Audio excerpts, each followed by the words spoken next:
¿Cómo somos nosotros también como Dios? ¿En qué se parece Dios a nosotros en su ser, en sus atributos mentales y morales? Entonces hay numerosos atributos que vamos a revisar aquí en dos partes. La primera parte, vamos a revisar la espiritualidad de Dios, su invisibilidad, sus atributos mentales que incluyen conocimiento, sabiduría y veracidad, sus atributos morales que incluyen bondad, amor, misericordia, santidad, paz, justicia, celos y ira, y después atributos de propósito que incluyen voluntad, libertad y omnipotencia, y después atributos de resumen, que lo resumen de perfección, de bendición, de belleza y de gloria.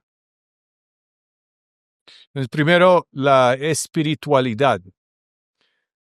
Se define así. La espiritualidad de Dios significa que Dios existe como un ser que no está hecho de ninguna materia, no tiene partes ni dimensiones y no puede ser percibido por nuestros sentidos corporales y es más excelente que cualquier otro tipo de existencia. En Juan 4:24 dice, Dios es espíritu, que indica que Él no está limitado a ningún lugar espacial, como vimos en el atributo de omnipresencia, y tampoco tiene tamaño ni dimensiones físicas. Entonces nosotros, ya que Dios es espíritu, estamos prohibidos de hacer semejanzas de Dios. Entonces nos prohíbe retratarlo o pensar en su ser como algo similar a cualquier cosa en la creación física. En Éxodo 20 manda esto diciendo, no te harás ídolo ni semejanza alguna de lo que está arriba en el cielo, ni abajo en la tierra, ni en las aguas debajo de la tierra. Entonces Él no es físico, no tiene un cuerpo físico, aunque Cristo tomó una naturaleza humana y aún vive en el cielo como el Dios hombre. Todo lo material es importante entender que es limitado. Entonces, tener una naturaleza física negaría muchos de los atributos de Dios, como la independencia, la omnipotencia, la omnipresencia, la eternidad y la inmutabilidad. También es importante entender que el espíritu no es ningún tipo de energía o pensamiento. Entonces, Dios no está hecho de energía o pensamiento ni de ninguna otra cosa en la creación. Se define que Dios es espíritu. Y nosotros que siempre hemos vivido en cuerpos, pensamos, bueno, ¿cómo es eso? Uno pierde la posibilidad de ver a otras personas, uno pierde la posibilidad de tocar. ¿Sería una forma inferior de la existencia? ¿Sería menos real? ¿Sería menos deseable? Pero no es así, porque Dios en su espíritu es la forma más excelente de existencia y Él está perfectamente feliz. Además de feliz, está muy, muy poderoso. Y es tan poderoso que creó el universo de la nada, como dice en Génesis 1:1. En el principio creó Dios los cielos y la tierra de la nada. Entonces nosotros, para tratar de hacer una comparación, podemos pensar en el Sol. El Sol es el tamaño de 1,000,000 de tierras. O sea, 1,000,000 de tierras. Y en su interior tiene una calor de 16 millones de centígrados, que es muy caliente. Y toda la energía producida en la Tierra en la historia es igual a la energía producida por el Sol en un segundo. Y el Sol es una estrella, pero nuestra galaxia, que se llama la Vía Láctea, tiene, ¿cómo se dice?, 400,000 millones o más de estrellas. Y después eso es en una galaxia. ¿Hay cuántas galaxias? Hay como 125,000 millones de galaxias. Y todo esto fue hecho por la palabra del Señor, y por el aliento de su boca hizo su ejército, hizo todas esas cosas. Entonces, volvemos a esa pregunta. Entonces, ¿realmente pensamos que el ser de Dios como espíritu es una forma menos real o menos deseable de la existencia? Entonces, Dios es espíritu, indica que su forma como espíritu, su ser, es la forma más excelente de existencia. Entonces, ¿qué significa decir que Dios es espíritu? ¿Qué es espíritu?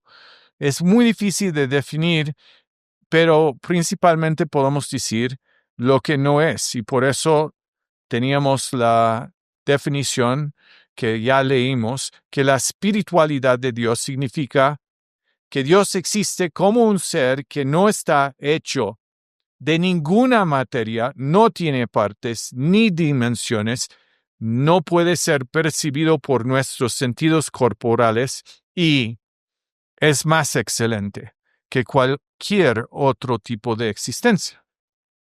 Entonces, nosotros deberíamos estar muy contentos que Dios es como es y que es espíritu. Entonces, ¿cómo deberíamos pensar de Dios cuando oramos? No deberíamos pensar de Dios como ninguna forma humana ni ninguna otra forma material, solo como presente y personal y sumamente poderoso, más allá de lo que podemos imaginar. Y de Él poseyendo todos estos atributos, que es omnisciente, sabio, amoroso, justo y eterno. Entonces, deberíamos adorarle por su existencia más excelente como espíritu.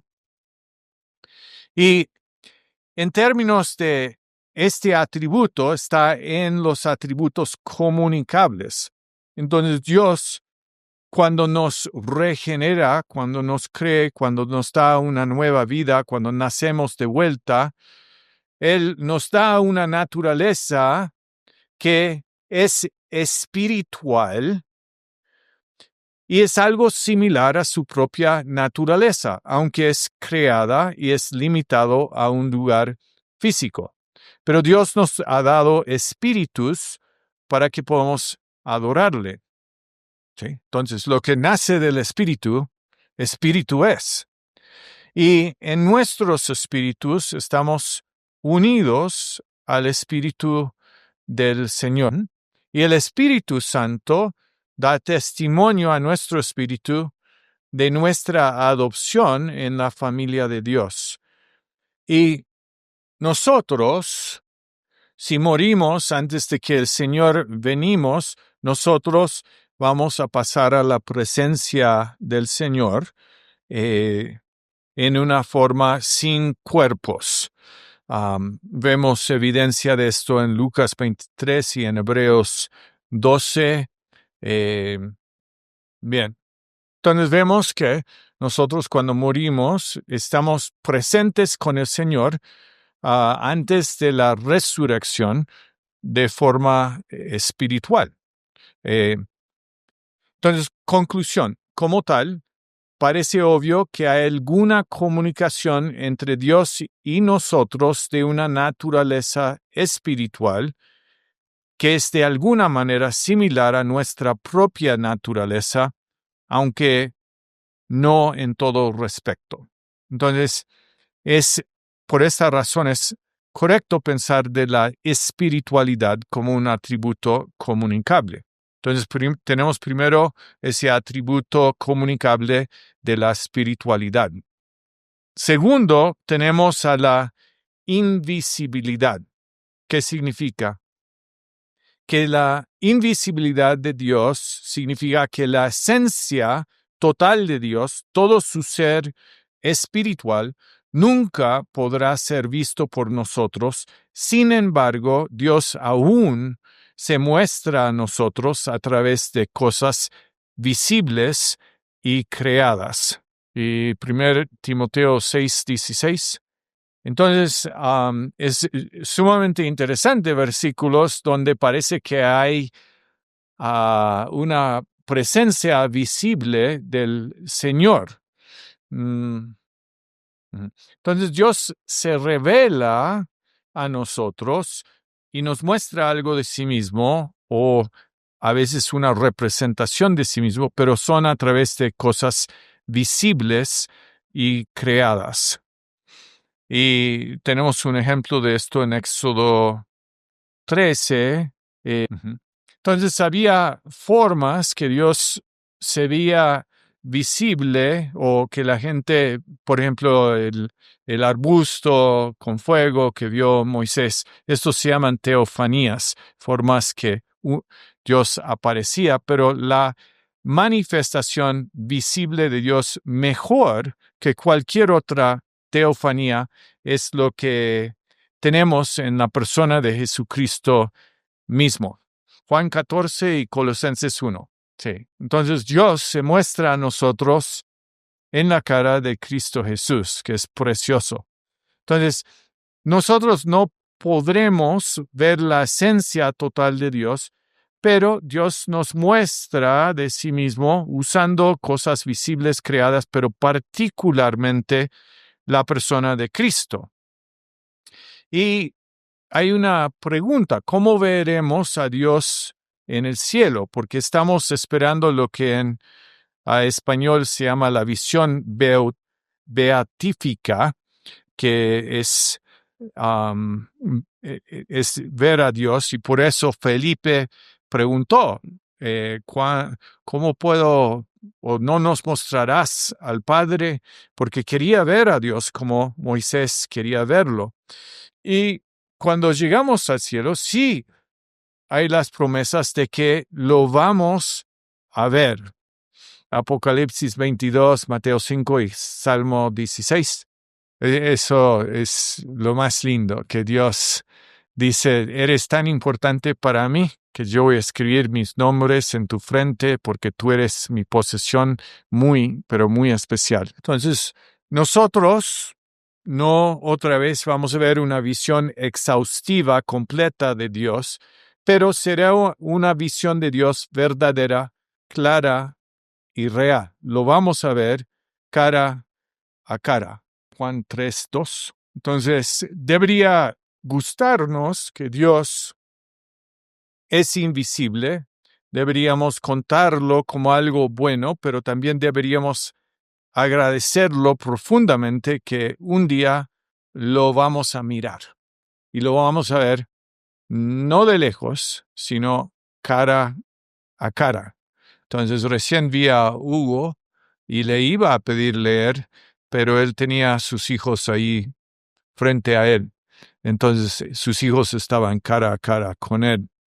Y así de cerca vamos a ver a Jesús, y uno imagina, no lo hemos visto, pero uno imagina a este Jesús que murió por nosotros por amor, y el interés con el cual nos va a mirar, y uno imagina esa bienvenida de parte de él, uno imagina la luz en sus ojos, sonriéndonos con su boca, y va a ser lo máximo que hemos podido vivir. Entonces, ahora, para nosotros, aunque ese es futuro, esa visión de Dios, también tenemos el imperativo, el mandato de continuamente mirar hacia Jesús. Dice en Hebreos 12:12, fijemos la mirada en Cristo. Y después 2 Corintios 4:6, porque Dios que ordenó a la luz que la luz resplandeciera en las tinieblas, hizo brillar su luz en nuestro corazón para que conociéramos la gloria de Dios que resplandece en el rostro de Cristo. Entonces sabemos que Él está presente con nosotros y que nosotros deberíamos estar continuamente mirándolo. Ya leímos 2 Corintios 3:18 que habla que todos nosotros, que con el rostro descubierto deberíamos estar reflejando y mirando y contemplando como en un espejo la gloria del Señor, nosotros somos transformados a su semejanza con más y más gloria. Y hay más versículos, hay los versículos al principio de Colosenses 3 que hablan de cómo nosotros deberíamos estar siempre teniendo fijos nuestra visión en Jesús que está en el cielo.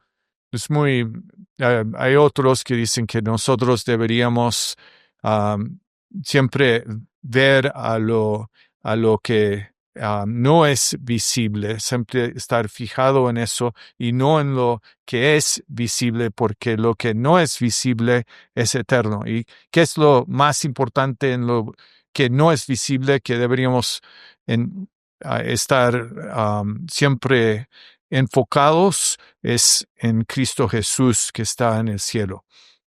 Entonces, deberíamos alegrarnos cuando nos damos cuenta de que Dios es la perfección de todo lo que anhelamos y de todo lo que deseamos, y es el resumen de todo lo hermoso y deseable.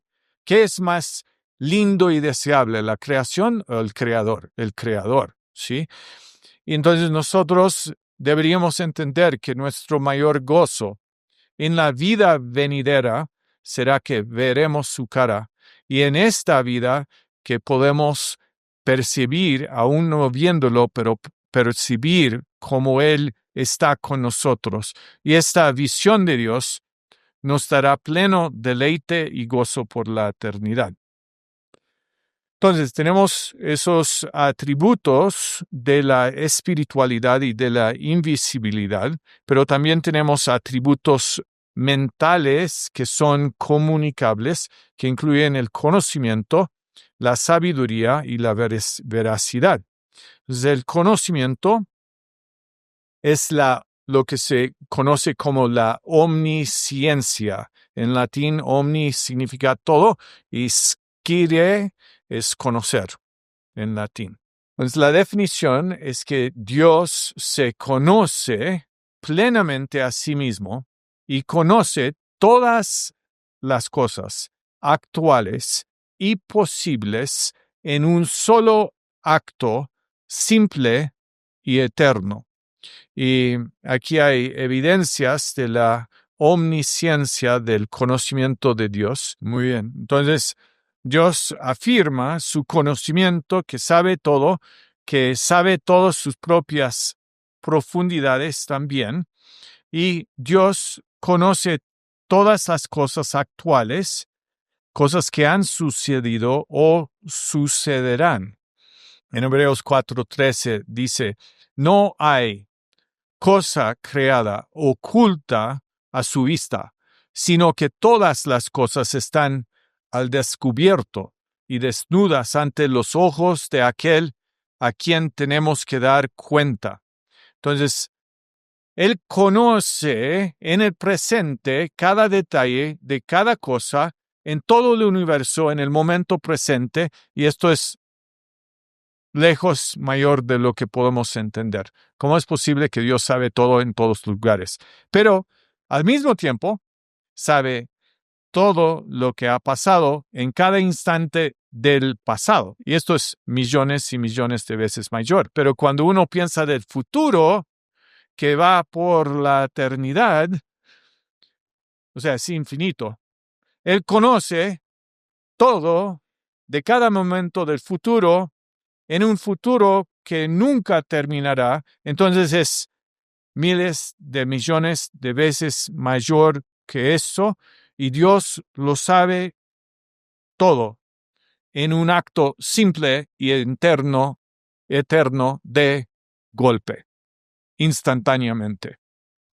Y por lo tanto, Dios no tiene que reflexionar cuidadosamente antes de saber algo o razonar para llegar a conclusiones o contar rápidamente las cosas como una computadora. Simplemente sabe. Conoce todos los granos de arena, cuántos son, cuándo mueven, conoce todas las estrellas en el cielo, los conoce.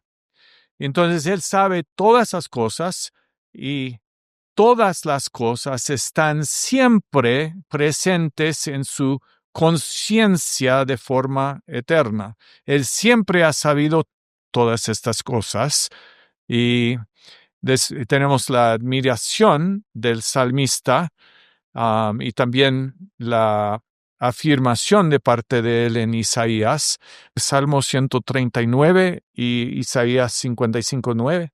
Bien, y eso es increíble y no entendemos cómo puede ser. Pero no es solo eso, sino que Dios conoce todas las cosas posibles, cosas que podrían haber sucedido, pero que no sucedieron. Entonces, como Dios se conoce plenamente a sí mismo, también conoce todo lo que es capaz de hacer.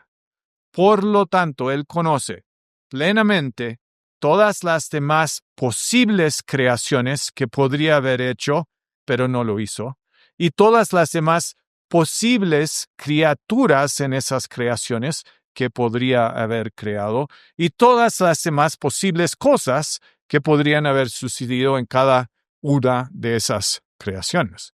Qué bueno que Dios conoce y que conoce todo, porque reafirma nuestra confianza en un Dios que ha hecho todo bien. Entonces, Dios se conoce plenamente a sí mismo y todas las cosas actuales y posibles en un acto simple y eterno, y esto es la omnisciencia de Dios y indica que Dios no aprende, porque si Dios aprendería, no estaría omnisciente. Yo me siento muy aliviado, es como un suspiro. Qué bueno que Dios sabe todo eso, y qué bueno que Él me tiene en sus manos. Y hay un beneficio espiritual para nosotros en saber esto, porque deberíamos sentirnos muy cuidado, porque dice que tiene su ojo puesto en nosotros, muy afortunados, porque de todos los seres en el universo, qué bueno que es que Dios piensa de mí. Y indica que yo debería pensar todo el tiempo de Dios. Y me conoce profundamente, me conoce íntimamente, conoce todo de mí, y como dice la camisa de Javier, que es Jeremías 31:3, todavía nos ha amado con un amor eterno. Eso es demasiado, porque yo me conozco a mí mismo. A veces es aún difícil para que yo me amo a mí mismo. Pero Dios me ama. Y entonces yo me debo amar a mí mismo como me ama Dios. No solo a la otra gente, pero tengo que amarme a mí mismo. Y nosotros tenemos la posibilidad de conocer a su propio conocimiento. Johannes Kepler dijo que lo mejor es pensar los pensamientos de Dios después de Él. Y pensamos en Jesús, que Jesús, como les dije ayer, Jesús conoce todo lo que Dios habla. Y entonces Él piensa todo lo que Dios habla y habla lo que Dios habla. Y qué lindo que nosotros podemos pensar y hablar y traer todos nuestros pensamientos bajo la obediencia a Cristo Jesús. Y como tal, esas palabras del salmista en Salmo 139. Sí, y es lo que más queremos pensar.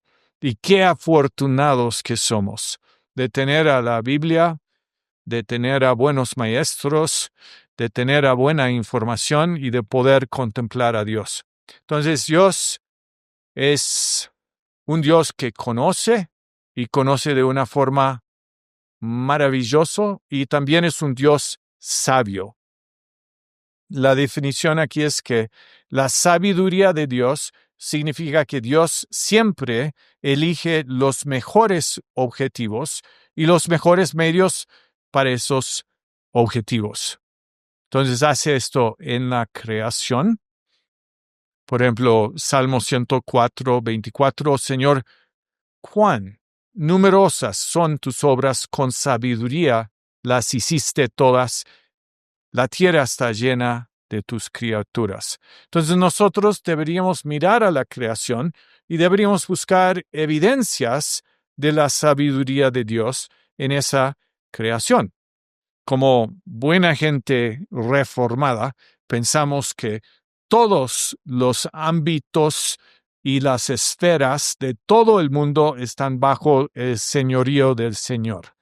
Y esto nos dice que deberíamos hacer buenos estudiantes y bueno en todo lo que hacemos y bueno en todos nuestros trabajos porque queremos adorar a Dios y queremos conocer más lo que Él ha hecho en la creación. Indica también que deberíamos, ojalá, aprovechar de la naturaleza. Sí. Estaba mencionando a los estudiantes que algún día me gustaría subir a algunos de las montañas por aquí y tienen muy lindos montañas y es algo lindo poder estar afuera. Bueno, también la sabiduría de Dios se muestra en la iglesia para que por medio, dice Efesios 3, para que por medio de la iglesia la sabiduría múltiple de Dios sea ahora dada a conocer a los principados y autoridades en los lugares celestiales. Que hay otro versículo, creo que está en Pedro, que habla de cómo los profetas antes miraron y estudiaron diligentemente para saber lo que el Espíritu de Cristo estaba indicando en ellos, que ahora está cumplido en nosotros. Eso es impresionante pensar de toda esa gente del Antiguo Testamento que querían saber. Y también, no sé exactamente dónde está, pero hay otro versículo que dice que hasta los ángeles quisieran conocer más de lo que pasa con nosotros. Entonces Dios muestra su sabiduría en la iglesia y deberíamos buscar evidencias de esa sabiduría. Y también muestra su sabiduría en nuestras vidas individuales.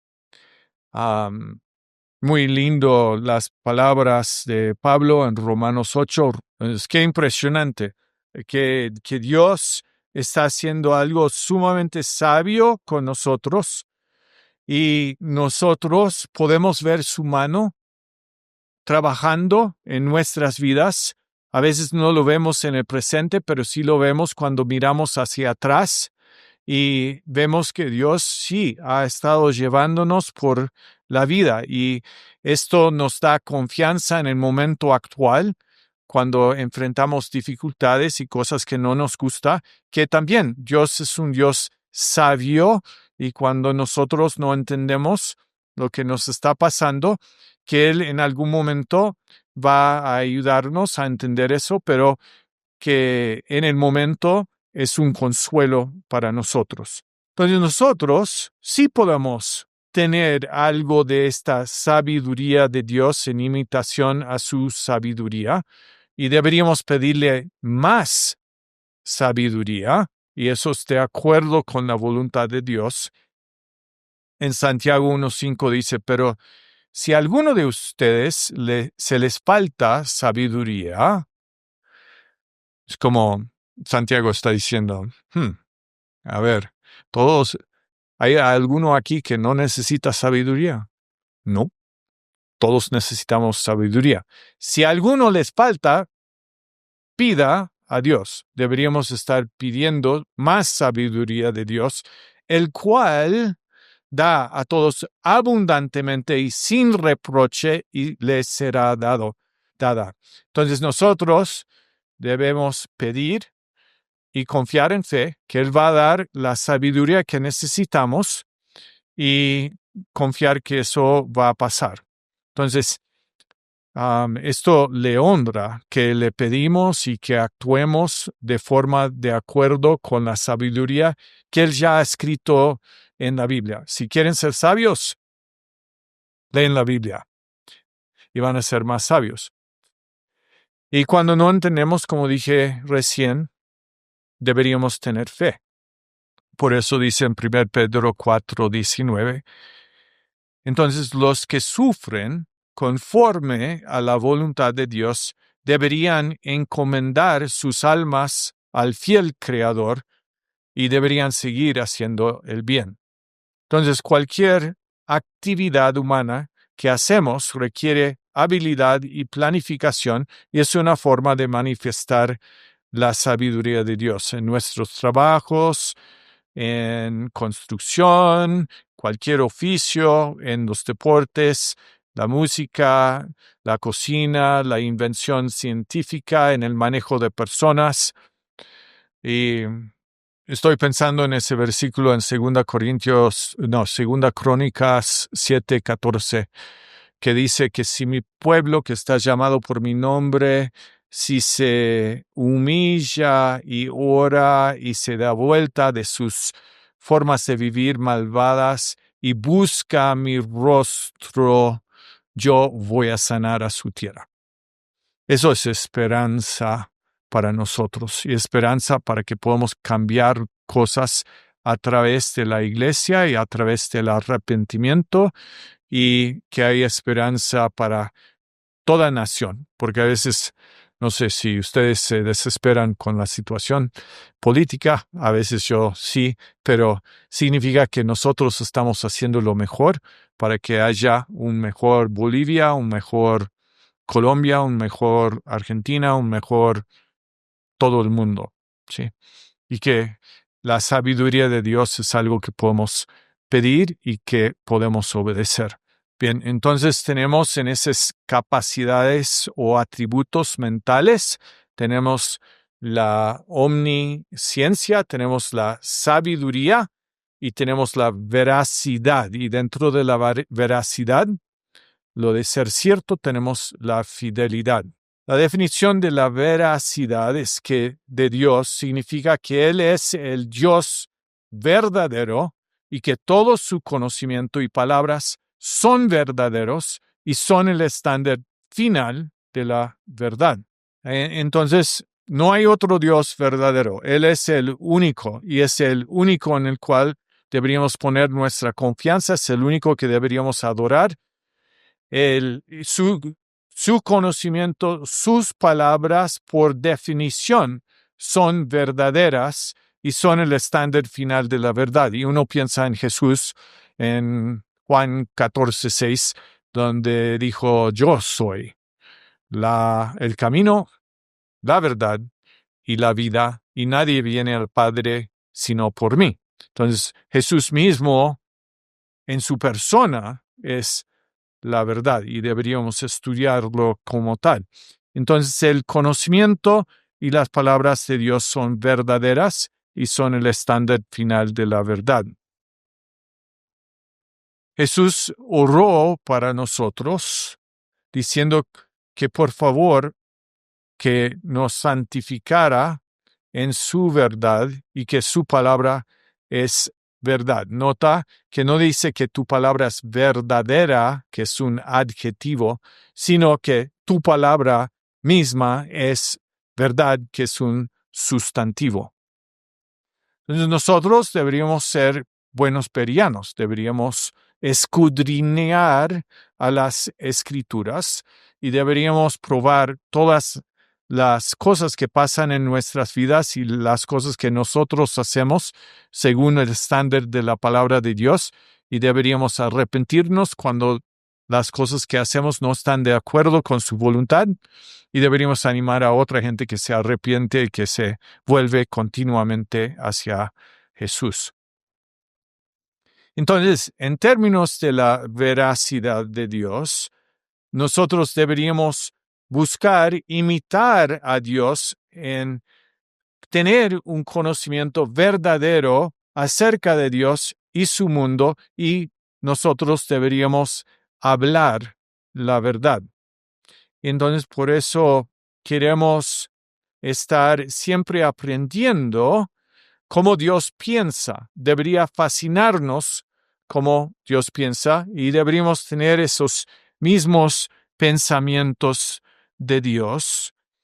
Y estoy pensando en 2 Corintios, creo que es 10:5, donde dice que estamos destruyendo toda especulación y cualquier cosa altiva que está levantado contra el conocimiento de Dios, y estamos poniendo en cautiveridad o estamos tomando cautivo todo pensamiento a la obediencia de Cristo.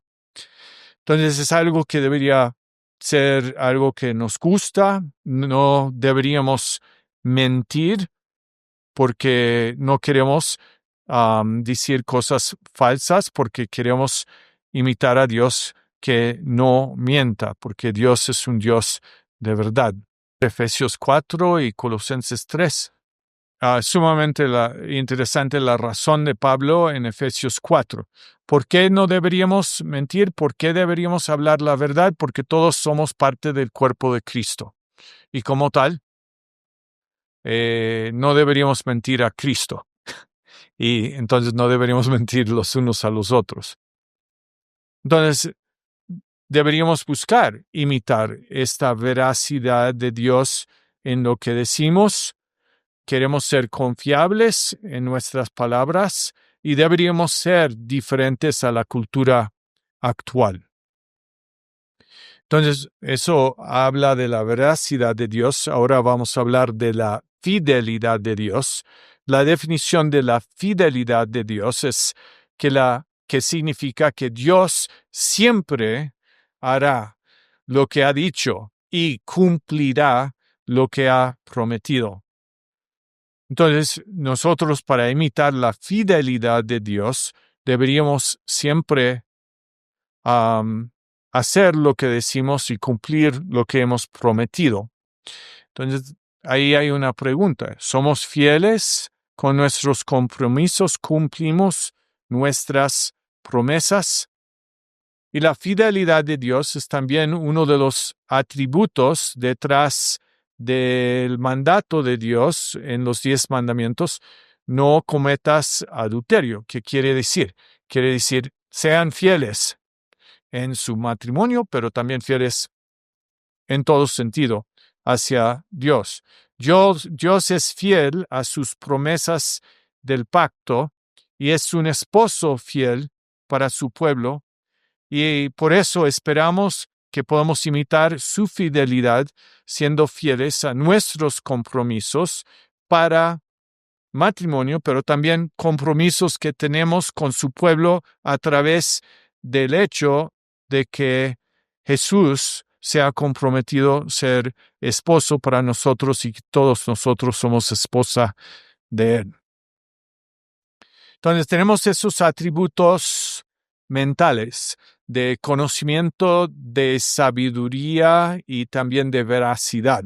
Pero también tenemos atributos morales que incluyen, hay un montón, bondad, amor, misericordia, santidad, paz, justicia, celos y ira. Y estos son categorías principales para agrupar esos atributos morales. Bondad, la definición de bondad es que Dios es el estándar final de lo bueno en sí mismo y que todo lo que Dios es y hace es digno de aprobación. Salmo 119 y Santiago 1. Todo buen regalo que tenemos, que hemos tenido y que vamos a tener es del Padre y Él no cambia.